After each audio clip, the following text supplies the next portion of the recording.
Kitabu hiki cha Waamuzi sura ya 11 mstari wa kwanza mpaka wa 11 nitaangulia kusoma. Inasema, basi huyo Yefta Mgileadi alikuwa mtu shujaa sana, naye alikuwa ni mwana wa mwanamke kahaba. Gileadi akamzaa Yefta. Mkewe huyo Gileadi akamzalia wana, na hao wana wa mkewe hapo walipokuwa wamekuwa wakubwa, wakamtoa Yefta na kumwambia, wewe hutarithi katika nyumba ya baba yetu, kwa sababu wewe huyu mwana wa mwanamke mwingine. Ndipo Yefta akawakimbia hao nduguze, akakaa katika nchi ya Tobu, na watu mabaradhuli wakamwendea, wakatangamana na Yefta, wakatoka kwenda pamoja naye. Ikawa baadaye wana wa Amoni wakapigana na Israeli. Ikatukia hapo wana wa Amoni walipopigana na Israeli, wazee wa Gileadi wakaenda kumtwaa huyo Yefta katika ile nchi ya Tobu. Wakamwambia Yefta, njoo wewe uwe kichwa chetu ili tupate kupigana na wana wa Amoni. Yefta akawaambia wazee wa Gileadi, je, ninyi hamkunichukia mimi na kunifukuza nitoke katika nyumba ya baba yangu? Basi kwani kunijia hivi sasa wakati ndio katika taabu? Wazee wa Gileadi wakamwambia Yefta, kwa ajili ya hayo sasa tumekuja kukuelekea wewe tena, ili uende pamoja nasi na kupigana na wana wa Amoni, nao utakuwa kichwa chetu juu ya wenyeji wote wa Gileadi. Basi Yefta akawaambia wazee wa Gileadi kwamba mnirejeza kwetu tena ili kupigana na wana wa Amoni, naye Bwana akiutoa mbele yangu, je, mimi nitakuwa kichwa chenu? Wazee wa Gileadi wakamwambia Yefta, yeye Bwana atakuwa shahidi kati yetu, hakika yetu tutafanya sawasawa na neno lako. Ndipo Yefta akaenda pamoja na wazee wa Gileadi, na hao watu wakamfanya awe kichwa tena mkuu juu yao, na Yefta akanena maneno yake yote mbele ya Bwana huko Mispa. Jamani, jina la Bwana libarikiwe. Jina la Bwana libarikiwe. Hazina iliyofichika ambayo tunakwenda kuiangalia hapa inatokana na mtu anayeitwa Yefta Mgileadi. Jina la Bwana libarikiwe. Jamani, jina la Bwana libarikiwe. Tumeona hapa na kusikia namna ambavyo Biblia inatueleza habari za Yefta. Huyu Yefta alikuwa ni mwana aliyezaliwa nje ya ndoa, lakini inaonyesha ni mtoto aliyekuwa ni mkubwa kuliko hao wengine. Hao waliozaliwa kwenye ndoa, baada ya kukua wakaanza kujitambua, wakamwambia Yefta, wewe hautarithi pamoja na sisi. Wakamwambia utoke. Yefta kwa amani kabisa akaondoka kwa ndugu zake na akaenda mpaka eneo linaloitwa Tobu. Alipofika kule Tobu, Biblia inasema watu mabaradhuli, kwa tafsiri ya Kiswahili chepesi, watu wasiofaa. Kwa tafsiri ya Kiswahili chetu cha Dar es Salaam, watu wahuni namna hii wakaambatana naye. Hawakuambatana naye tu kwa sababu alikuwa anaonekana ni jamaa mwenye nguvu tu, hapana. Kuna kitu waligundua kipo ndani yake. Sema amina. Ninakufundisha hazina iliyositirika. Jina la Bwana libarikiwe. Kwa hiyo tu hawakumpokea Yefta kwa sababu anatia huruma, amekataliwa na ndugu zake. Hapana, kipo kitu ambacho waligundua kipo ndani ya Yefta. Ndicho kitu ambacho nataka ugundue kipo ndani yako na kipo ndani ya jirani yako, na ikiwa utamfuata Bwana utakula matunda yake. Sema amina. Sema amina.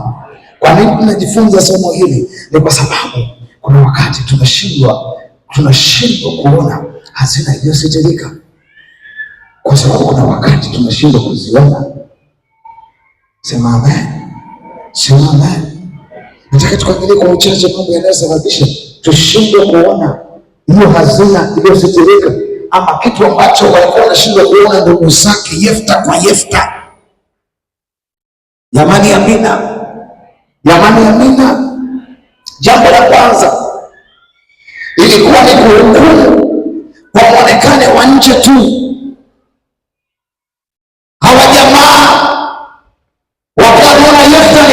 tu atarithi pamoja na sisi.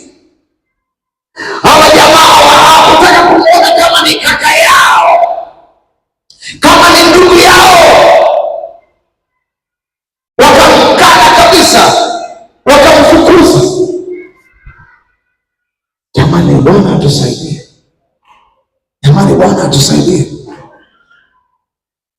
Huyu ni ndugu yao.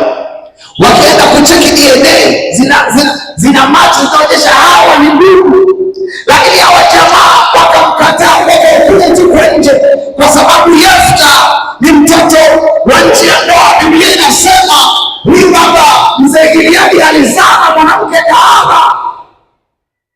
Bwana atusaidie. Hao watu waliangalia tu historia ya Yefta, hawakuangalia kitu ambacho kilikuwa ndani ya Yefta. Walikuwa wanaona tu Yefta ni mtoto wa mwanamke kahaba. Yefta ni mtoto wa mwanamke asiyefaa. Hicho ndicho walichoona tu, na wakaona wewe kulipa pamoja na sisi. Hawakuona kama ni mtoto wa baba yao. Wao wakawa na focus tu na historia mbovu ya mama yake. Jamani, Bwana atusaidie.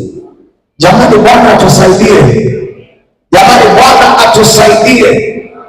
Nasema Bwana atusaidie. Sijui kama kuna mtu ananielewa. Kuna wakati watu wanaweza wakakuona tu ni mchanga tu. Kuna wakati watu wanaweza wakakuona wewe ni Mwafrika tu, mtu mweusi. Na sinaambiwa tulikuwa nani. Kuna wakati wanaweza wakakuona tu hivyo. Kitu ambacho tunakwenda kujifunza kwa Yefta, watu walipomkataa Yefta, ye Yefta kujikataa binafsi yake. Sema amen.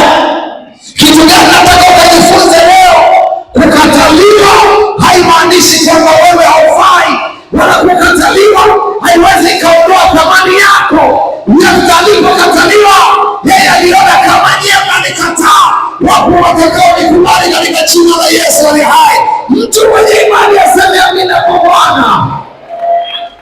Hao wawili watano waliona kitu, waliona hazina iliyokuwa imesitirika, imefichika ndani ya Yefta, kitu ambacho ndugu zake hawakuweza kukiona. Wao wakakiona, wakaona hapana, hata kama umekataliwa Yefta, tutaambatana na wewe, kwa maana kufanikiwa kwetu hapa mtaani kutatokana na hiyo bidii yako ya kupigana vita, kutatokana na uwezo wako wa kulinda. Tukiwa na wewe Yefta, wewe ni bidii katika jina la Yesu aliye hai. Watu wakashikamana na Yefta. Sema amen. Sema amen. Maana kutia moyo. Hivyo ndivyo Paulo ujumbe nikuletea. Hata kama wamekukataa, hata kama wamekushusha, hata kama wamekutupilia mbali, hiyo isiondoe heshima yako. Hiyo isiondoe. Sema amina. Sema amina.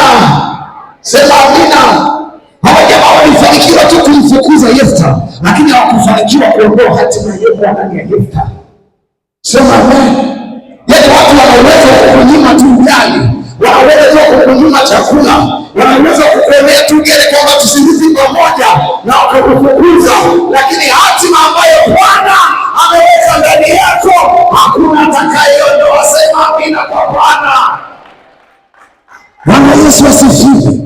Sijui kama unanielewa. Kuna wakati mtu anakukataa, kuna wakati familia inakukataa, kuna wakati majamaa wanakukataa, kuna wakati kwenye huduma wanakukataa. Kuwa kama Yefta mwanangu, wakikukataa wewe usijikatae, wewe endelea kuchochea ile karama, ile kipawa, ile huduma, ule uwezo ambao Bwana ameweka ndani yako katika jina la Yesu aliye hai. Sema amina kwa Bwana. Bwana Yesu asifiwe. Hawakuwa wakamkataa Yefta kwa sababu ili asiwe tu mrithi pamoja na wao. Hii ilikuwa ni hukumu ya nje na choyo tu. Jamani amina. Jamani amina. Jamani amina. Mwanangu, ninakuombea hata wakikukataa, ukawe dili kama Yefta katika jina la Yesu aliye hai. Ukawe dili kama Yefta katika jina la Yesu aliye hai. Bwana yafungue macho yao wapate kuona wewe ni nini, wakakutafute katika jina la Yesu. Sema amina kwa Bwana. Jamani, jina la Bwana libarikiwe. Ninakufundisha kuona hazina iliyozitirika, kuona vitu ambavyo wengine hawawezi wakaona. Yaani hao ndugu zake Yefta, pamoja na kwamba walijiona ni watoto wa kishua kitikani, hawakuweza kuona kitu kikubwa kilichokuwa ndani ya Yefta, ila wahuni wa mtaani wakaona wewe ni nini, wakashikamana naye. Biblia inasema wakashikamana naye, akawa ni mwanao, akawa ni mzela wao, akawa ni mshikaji wao, akawa ni mpambanaji pamoja nao, na wakamfanya kuwa kiongozi. Jamani, amina. Tangu Mungu ameweka Yefta kuwa kiongozi na kubeba hatima ya watu wengi. Jamani, amina. Huko mtu uko hapa, Mungu tangu amekuumba, tangu amekuita wewe ni kiongozi na umebeba hatima ya watu wengi, umebeba hatima ya taifa, umebeba hatima ya familia yako, umebeba hatima ya watu. Usijijike moyo wakikukataa, wewe simama tu kama Yefta, endelea kushikamana pamoja na Bwana. Hata kupeleka jangwani, Mungu ataleta washikaji, watakuwa wanakupa ndogo, mtakuwa mnapiga militatu, mnakula na kuishi. Wakati na majira ya Bwana yatakapofika, watakutafuta wenyewe kwa aibu zao katika jina la Yesu aliye hai. Mtu mwenye imani aseme amina. Bwana Yesu asifiwe. Nataka wewe binafsi yako ujue wewe ni nani. Sema amen. Yaani wewe mwenyewe ujue wewe ni nani.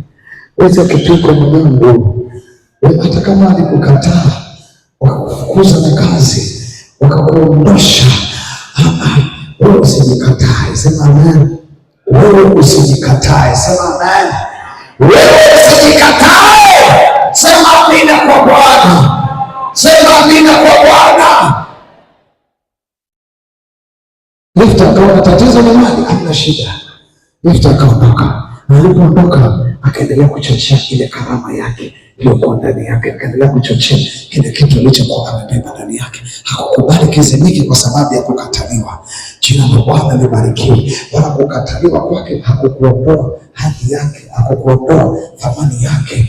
Jamani, amina. Jina la Bwana libarikiwe. Nataka nikupe pointi ya pili. Pointi ya pili nataka nikupe. Pointi ya pili. Pointi ya pili, kilichokuwa kinawafanya hawa jamaa na kuna kinachowafanya watu wengine hata leo washindwe kutambua ama kung'amua ama kuona hazina iliyositirika ni kufanya maamuzi ya mapema au kuwa na maamuzi ya pupa. Maamuzi ya pupa ni maamuzi ambayo mtu anafanya bila kufikiri. Kwa shuleni kuna somo tumesoma, kwa Kichaga tunaliita critical thinking, lakini kwa Kiswahili tunaliita fikra tunduizi. Ile somo linakutaka uwe unafikiri nje ya box. Ufikiri kabla ya kuingia kwenye mchezo, ufikiri kabla ya kuingia kwenye hiyo hatua. Kwa hiyo hawa jamaa hawakuwa na huko kufikiri kitunduizi, wakawa na pupa na haraka.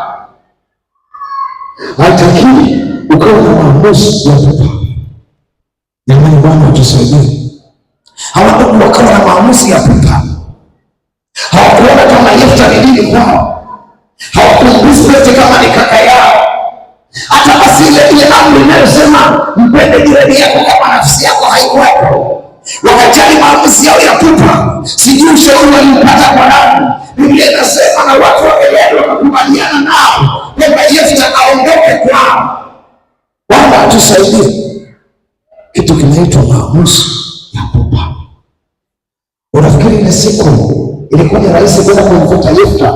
Yefta ambaye mmemkataza kumfukuza, leo mambo yamewafika hapa, mnakwenda kumtafuta Yefta aje akawaokoe. Unafikiri ilikuwa ni jambo rahisi? Haikuwa rahisi. Walishakaa na kupiga mahesabu, mnajua Yefta tulimkataa tukamfukuza, sasa tunakwendaje? Tunakwenda kuanzia wapi tena kumwita Yefta aje akatupiganie? Tunakwenda wapi? Sura yetu tutaiweka wapi?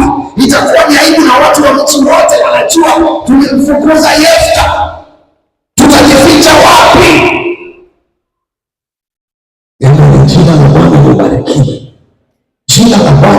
abarikiwe. Haikuwa ni kitu rahisi kwenda kumtafuta Yefta na kumwambia njoka tupiganie na maneno, lakini hii inatokana na maamuzi ya pupa. Bwana tusaidie jamani, Bwana tusaidie. Maamuzi ya pupa. Hawa ndugu wakawa na maamuzi ya pupa, hawakufikiri kwa kina faida na hasara ya kumkataa Yefta. Faida zake ni zipi? Kwamba hatapata kiwanja hapa wala nyumba sawa, lakini je, hawakuona athari zake? Ina maana huyu Yefta hata kuwa ndugu yetu. Hawakuona hivyo. Ina maana maisha yetu hakuna siku yatamhitaji Yefta. Hayo mahesabu ya kupiga, wao wakapiga hesabu za upande mmoja tu kwamba Yefta hatakiwi kuwa mrithi pamoja na sisi, Yefta atatunyonga, atakiwi hapa. Na ni walipokuwa wakubwa wakajidhani kwamba wana nguvu, wamejiweza, wakaona aondoke Yefta. Bwana atusaidie, Bwana atusaidie. Na kufundisha nini kupitia pointi hii? Usiwe na maamuzi ya pupa kwenye jambo lolote. Usiwe na maamuzi ya pupa kwenye jambo lolote. Maamuzi ya pupa yalimkosti Herode wakati binti yake amedensi sana vizuri, akamuuliza nikope nini hata nusu ya ufalme.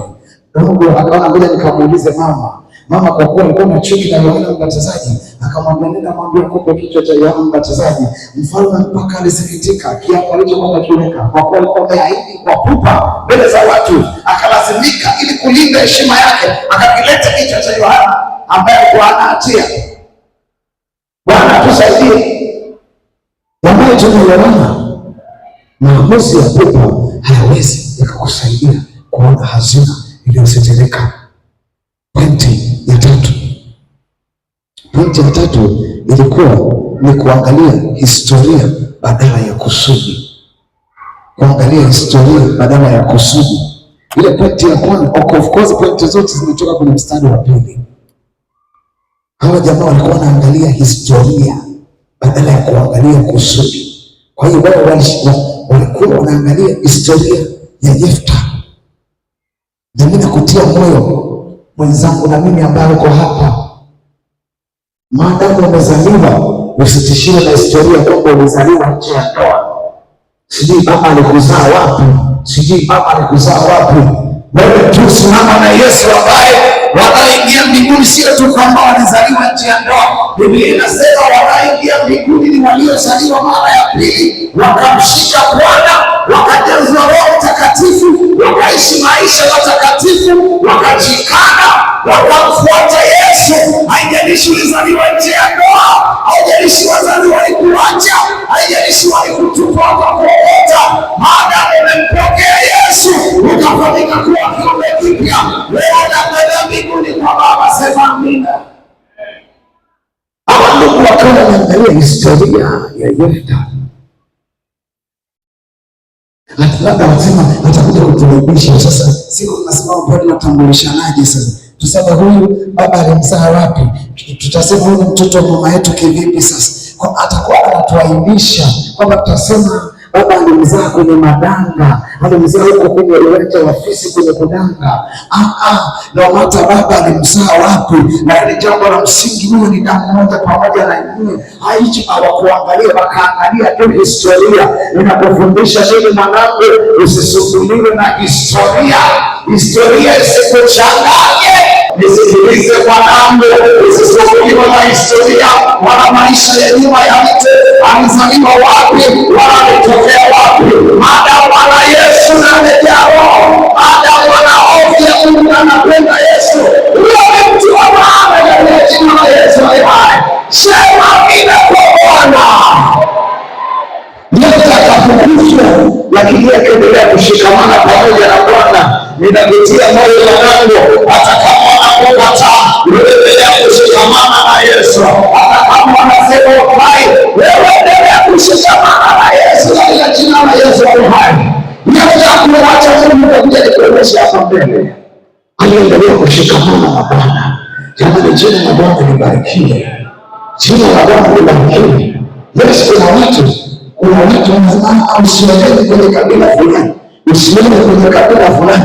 Nisikilize, tukishakuwa sisi wote ni watu wa ukoo wa kifalme, taifa takatifu, watu wa miliki ya Mungu. Sema amina. Ukimeingia hapa ndani nasema mimi sioi pale kwa sababu ni wapale. Ukiingia hapa ndani unasema mimi sioi Mmasai kwa sababu ni Mmasai.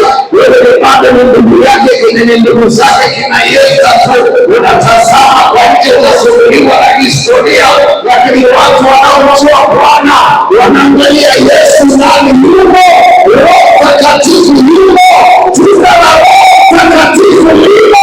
Jamani, nisikie kelele za shangwe kwa watu wanaompenda Bwana. Sema amina kwa Bwana. Sasa ungeangalia kabila, sisi Wachaga ndio tumekataliwa. Watu wa mane after mane, hata kuuza mtu tunaweza, ni hela tu. Jamani, amina. Mtu mmoja bwana alikuwa anamshauri mwe, wao usiwapende Wachaga bwana, wao wanapenda hela. Wewe Mameru unapenda hela, wewe kule mzee ulifuata hela wewe. Yule pale mwanzo ulifuata hela kwa makishe. Angekuwa ulifuata hela singekuta mama wanabadilisha magari hapa. Mimi nilipata ushuhuda wa Mameru, wamekuja watu wa nguvu hapo. Yule ni rafiki yangu tukiwa shule.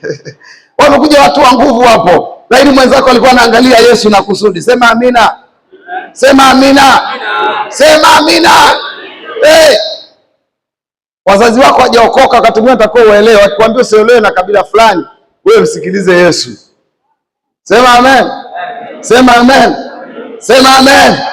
Kwa maana historia yetu ilibadilishwa pale msalabani. Tulikuwa wawili tukawa mmoja, tulikuwa mbali akatuleta karibu, tulikuwa tunauadili tukabadilisha.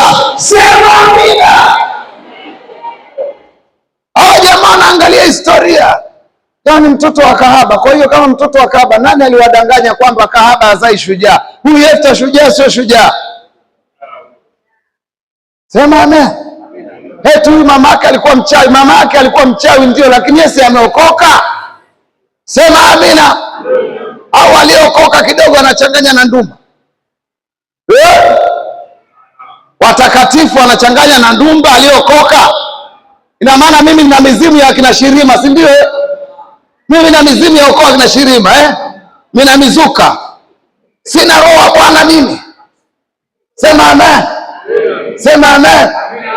Usimhukumu mtu kwa sababu ya kabila lake na historia yake ya zamani. Alianguka akasimama, sijui aliwahi kuwa nani. Jambo la msingi leo sema amina. Alikuwa anauza dawa, alikuwa anauza ganja, alikuwa muumini. Usisimuliwe na hizo historia. Sema amina. Angalia kusudi ndani yake katika jina la Yesu. Sema amina. Jina la Bwana libarikiwe. Sasa kwa sababu ya muda tukimbie. Sisi watakatifu. Jambo la mwisho kwa hapo. Jambo la mwisho kwa hapo. Kwa mambo yaliyokuwa yanawafanya washinde. Jambo la mwisho, walikuwa wana mfumo mbovu wa tathmini. Ama jamaa walikuwa na mfumo mbovu wa tathmini. Bwana tusaidie. Mfumo mbovu wa tathmini ni wa kufikiri. Sasa Tadeo unakwenda kuolewa naye ni Mchaga, na Wachaga unajua siku wakiacha Yesu wanarudia mizimu ya kwao na kuna ndege. Wewe anaweza kuacha Yesu na kupata wapi? Wewe ni mfumo mbovu. Wewe mtazamo ni mfumo mbovu.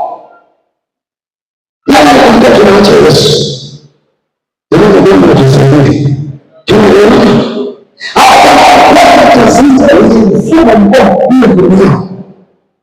Hicho kitawafanya washindwe kuona kitu ambacho kipo ndani ya Yefta. Na wasingeweza kuona kabisa kwa aina ya mtazamo aliyokuwa nao. Jambo Mungu tusaidie. Sisi tunaelewana. Una mtazamo gani? Bwana tusaidie. Usipokuwa na mtazamo chanya, hautaona hazina iliyositirika. Bwana tusaidie. Sijui anaelewa. Usipokuwa na mtazamo chanya, utakuwa mimi ni mchanga tu anayependa. Mimi ni mtumishi anayependa Yesu sana. Kwa mimi ningetaka hela ningekuwa hapa mimi. Sema amen. Kitambo tu niko dukani huko muda wote, wapi Kariakoo na si unioni wewe, acha habari zako. Ningekuja nipoteze muda hapa, Wachaga wako kule wapi? Wanangu niliosoma nao nalisha magari tu. Watumie shetani wanakuhubiria kwambia ona, wewe unalialia huko walokole. Unaelewa? Sema amen. Sema amen. Ukiwa na mtazamo unapoteza wakati kwa Yesu, lakini ukiwa na mtazamo chanya utaona kile kikubwa ambacho Bwana ameweka ndani yangu kwa ajili ya kanisa lake, kwa ajili ya kizazi hiki na kwa ajili ya familia za watakatifu. Sema amina kwa Bwana. Jina la Bwana libarikiwe.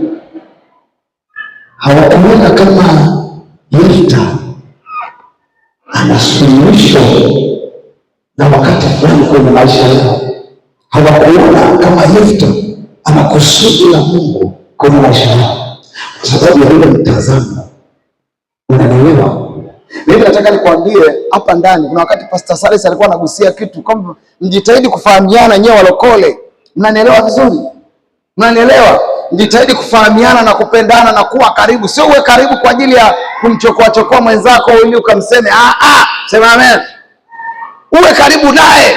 Unaweza ukagundua kumbe kuna mtu yuko hapa. Wewe unatafuta kazi, kumbe kuna mtu yuko hapa anatafuta kufanya kazi.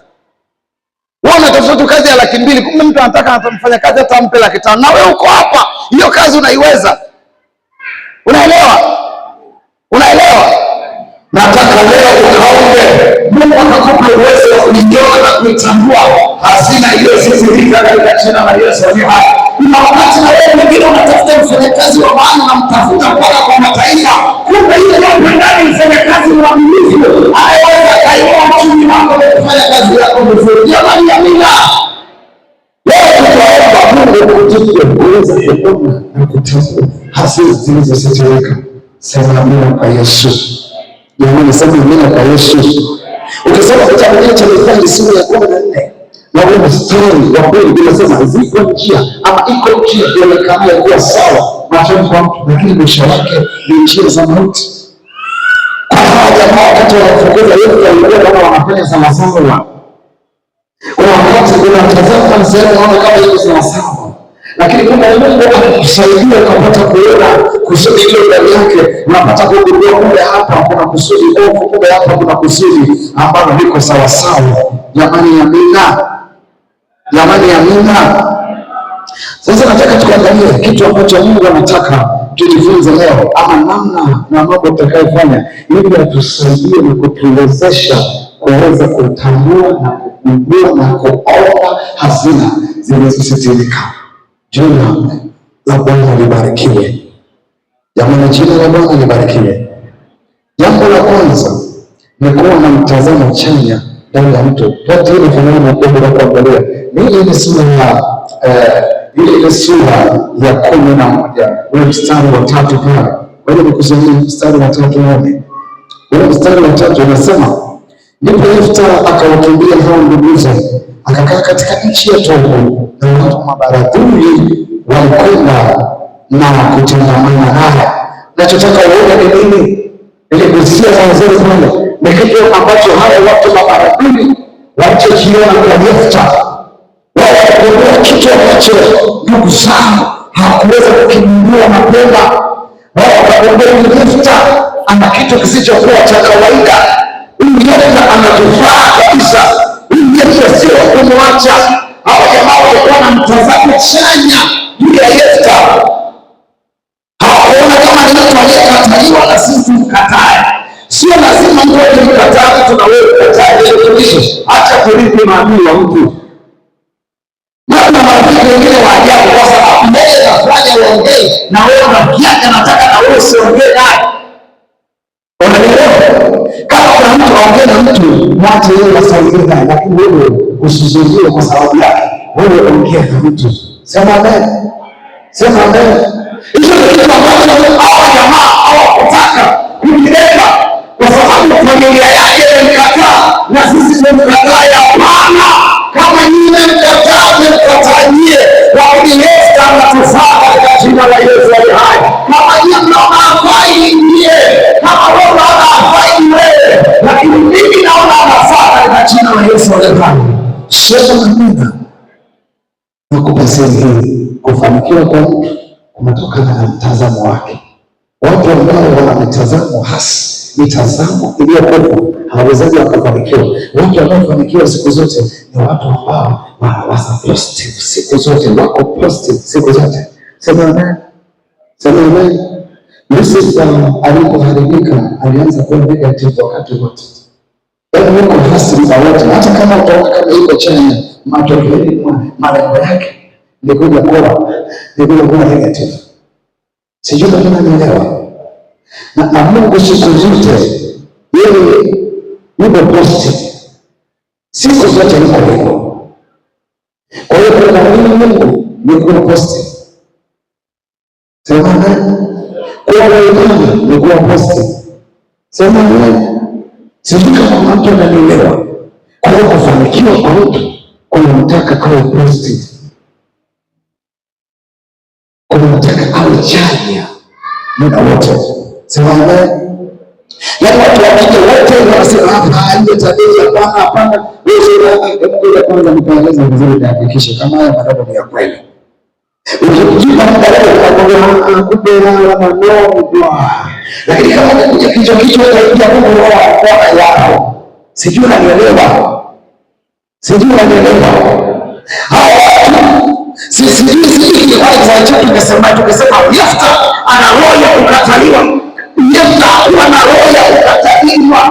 Mtu anayemzaki kama roho ya kukataliwa. Hao ndio wanakataa. Anakataliwa na kila mtu. Unaelewa? Kwa hiyo Yefta ana roho ya kukataliwa.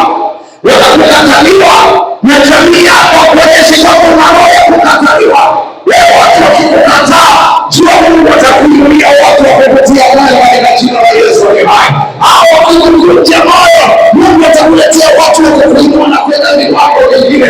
Wakikukataa wewe, sema Mungu yupo. Wakikukataa wanadamu, Mungu bado anakukubali wewe, shikamana na Bwana katika jina la Yesu. Sema amina kwa Bwana. Bwana Yesu asifiwe. Kwa hiyo hawa Mungu walikuwa mtazamo chanya ndani ya Yefta. Jina la Bwana libarikiwe. Jina la Bwana libarikiwe. Nasema jina la Bwana libarikiwe. Kwa hiyo tunajifunza nini hapo? Nilikutajia mapema pale. Kukataliwa haimaanishi wewe haufai. Hilo shika. Dada kama mchumba amekukataa haimaanishi wewe hufai. Kijana kama mchumba amekukataa haimaanishi wewe hufai. Familia hata kazini wakikukataa haimaanishi wewe hufai. Hilo shika ndio. Wakikukataa na watu wamekukataa lakini wewe unafaa. Sema amen. Lakini wewe unatamani. Sema amen. Sema amen. Kuna mtu anajaribu kuelewa. Jamani, kuna mtu anajaribu kunielewa. Kwa hiyo kukataliwa kwa Yefta kumpeleka kwenye platform ya kwenda kuendelea kujiimarisha na kujitengeneza na kujikuza na jina lake kuwa kubwa zaidi. Kwa hiyo watu wakikukataa, wewe usijikatae. Wewe kutoka pale wanapokukataa, nenda sehemu nyingine, nenda kaendelea kujinoa kwenye uwezo wako, kwenye hii karia ya endelea kujinoa, endelea kujiimarisha. Kama kuna kazi unafanya, endelea kufanya hiyo. Kama walikukataa kwa sababu wewe ni mama mtulie, nenda kawapigie watu wengine katika jina la Yesu aliye hai. Kama walikukataa kwa sababu wewe ni bodaboda, nenda kawaendesha watu wengine katika jina la Yesu aliye hai. Kama walikukataa kwa sababu hiyo kwao, sababu hiyo nenda kaifanye sehemu nyingine. Walikataa Yefta, watu waliona tu ni jamaa mwenye kupambanaji tu, anaweza akatupiga, akatupora, akatunyang'anya mali zetu. Kumbe Yefta sio mnyang'anyi. Yefta alikuwa amebeba kusudi ya Bwana, kuja kuokoa watu wakati ndio moyo utakapotembea katika jina la Yesu aliye hai. Sema amina kwa Bwana. Sema amen. Sema amen. Unauza nguo zako pale hawazielewi. Wewe nenda kaziuzie sehemu nyingine katika jina la Yesu aliye hai. Unafanya huduma yako somewhere hawaielewi na hawaitaki. Weka ipande mahali pengine katika jina la Yesu aliye hai. Maadamu hiyo huduma inabeba kusudi la Bwana, italeta matokeo katika jina la Yesu. Sema amen. Sijui kama unajaribu kunielewa. Jamani, amina watakatifu. Kwa hiyo kule Yefta kuondoka kwao, kule kutengwa nao, kulimpa muda wa kuendelea kujiimarisha na kujitanua na kujitengeneza. Yefta hakuficha kile kitu ambacho alikuwa nacho ndani. Hakukificha wala hakukizimisha. Ndio maana mahali fulani Paulo anamwambia Timotheo achochee ile karama ambayo aliwekelewa mikono na wazee. Sema amen. Sema amen.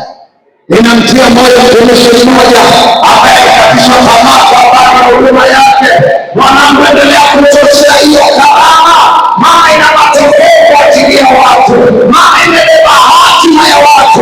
Kama ni mwimbaji, endelea kutia watu moyo, endelea kuandika nyimbo za Injili kwa ajili ya Bwana, endelea kujenga mafundisho sana anayoimbaje.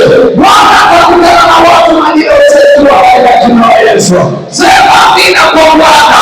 Kama ni mhubiri mwenzangu, endelea kuhubiri sana. Kama ni mchungaji mwenzangu, endelea kuchunga, maana Bwana kupitia ile huduma anakwenda kuinua watu, anakwenda kuinua watu, na watu wengi watavuta kuja pale ndipo katika jina la Yesu. Sema amina kwa Bwana.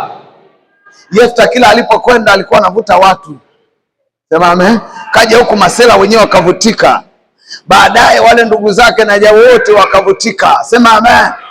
Sema amen.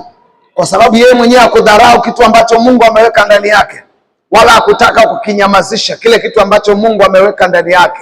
Ndio maana yake nakutia wewe moyo, kile kitu ambacho Mungu ameweka ndani yako usikinyamazishe wala usikizimishe, endelea kukichochea. Kitavuta watu wengi kutoka mashariki na magharibi, kutoka kaskazini na kusini, wote watakuja pale ulipo kwa sababu umebeba kitu chenye hatima yao. Sema amina katika jina la Yesu. Jamani amina. Jamani amina. Kuna mtu ananielewa? Pointi ya pili na tamanio ya mwisho tukaombe, inasema ni kuyaacha maisha ya zamani na kuambatana na Bwana. Mambo yatakayoweza kukusaidia kuweza kutambua na kuona hazina iliyositirika ni kuachana na maisha ya zamani, jambo la kwanza, lakini na kushikamana na Bwana. Ukisoma kwenye mstari ule wa 15, ukirudi sura ya nyuma mstari wa 15, Biblia inatuonyesha kwamba hawa ndugu zake Yefta, yani Israeli yote kwa ujumla, walikuwa wamemwacha Mungu, wakaanza kuambatana na miungu ya Baali, wakaanza kuambatana na miungu isiyofaa, wakamwacha Bwana kabisa. Mambo yalipokuwa magumu kwao, wakatubu, wakamgeukia Bwana. Walipomgeukia Bwana, ndipo Bwana alipofunua mioyo yao na wakaona kwamba uko msaada ambao Bwana atauleta kupitia Yefta. Maandiko matakatifu yanasema ya kwamba katika kitabu cha Luka 6:37, msipoachilia nanyi mtaachiliwa. Anasema achilieni nanyi mtaachiliwa. Kwa hiyo walipoachilia mambo ya dunia yaende sawa, ndipo Mungu alipofungua macho yao, wakaanza kuona wema wa Bwana, wakaanza kutambua hazina iliyositirika, wakaanza kuona umuhimu wa Yefta kwenye maisha yao, wakaanza kuumisi Yefta kwenye maisha yao. Ndio maana Bwana Yesu anasema, waombeni wale wanaowaudhi. Unapoombea wanaokuudhi, unawapa mpenyo wa kutambua hazina iliyokuwepo ndani yako, na ndipo wataiona tena thamani yako. Sema amina kwa Bwana. Bwana Yesu asifiwe. Jamani, Bwana Yesu asifiwe. Kuna watu wanaokuelewa baada ya kutubu na kumgeukia Bwana, ndipo Bwana aliwafungua macho yao ya rohoni. Toba inakupa kufunguliwa, inakupa uhuru, inakupa breakthrough, inakupa mpenyo wa kuona wema wa Bwana, wa kuona hazina zilizositirika. Hawa jamaa baada ya kumrudia Mungu na kutubu, ndipo Mungu alipoanza kuwafungua mawazo yao, na ndani ya mtu mmoja akapanda wazo, jamani, bora turudi kwa kaka Yefta tukatubu kwake. Kwa nini tufe wakati tuna kaka Yefta alikuwa anampenda Yesu? Tumfuate Yefta tukaombe rehema mbele zake, akitukubali aje akapigane kwa niaba yetu katika jina la Yesu aliye hai. Hao watu wakafanya maamuzi baada ya kutambua na kuona hazina iliyositirika. Andiko linasema jiwe walilolikataa waashi limekuwa jiwe kuu la pembeni katika jina la Yesu aliye hai. Ulitoka familia nzima kumkuta Yefta, leo jamii nzima, leo nchi nzima unaungana kwenda kumtafuta Yefta, kwenda kupiga magoti kwa Yefta. Ninakuombea wanangu, hata kama ulifukuzwa na kijiji, wanakuulia kwa kutafuta katika jina la Yesu. Hata kama ulifukuzwa na mkoa, kutafuta katika jina la Yesu aliye hai. Wenye imani waseme amina kwa Bwana. Walifukuza familia, Biblia inasema wazee wa Gileadi, watu wenye heshima, wakaenda kumtafuta Yefta. Sema amina katika jina la Yesu. Sema amina katika jina la Yesu. Ninaomwombea mtu mmoja mwenye imani mahali hapa, Bwana akakutane naye katika jina la Yesu. Ninakuombea waliokukataa kutafute wenyewe. Haya ni maombi kutoka kwenye madhabahu. Waliokukataa, waliokutenga, wakakutafute wenyewe katika jina la Yesu aliye hai. Haijalishi watatumia gharama namna gani, ninakuombea wakakutafute wenyewe katika jina la Yesu aliye hai. Sema Baba katika jina la Yesu, na wanitafute sasa kwa gharama zao kwa jina la Yesu. Sema amina kwa imani. Bwana Yesu asifiwe. Wakamtafuta Yefta wao wenyewe, walimkataa na kumfukuza tu. Wenda Yefta alikuwa anaongea nao, jamaa, sura ya 11 maandiko yanasema wakamwambia Yefta, tutafanya kama unavyosema, na kuombea kama walikuwa wakusikilizi, wakaanza kukusikiliza katika jina la Yesu.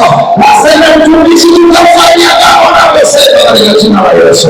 Sema amina kwa Bwana. Kuna mtu naongea naye, sema amen. Kuna mtu naongea naye. Ninasema wakakutafute na waseme, mtumishi, tunakusikiliza tangu sasa katika jina la Yesu. Jamani amina, jamani amina, jamani amina. Yefta aliondoka kwao kama mkimbizi anayekimbizwa asiye na kikao, ambaye hajui anaenda wapi, lakini Yefta anarudishwa kama shujaa na mtawala chini yao katika jina la Yesu aliye hai. Ninakuombea hayo katika jina la Yesu.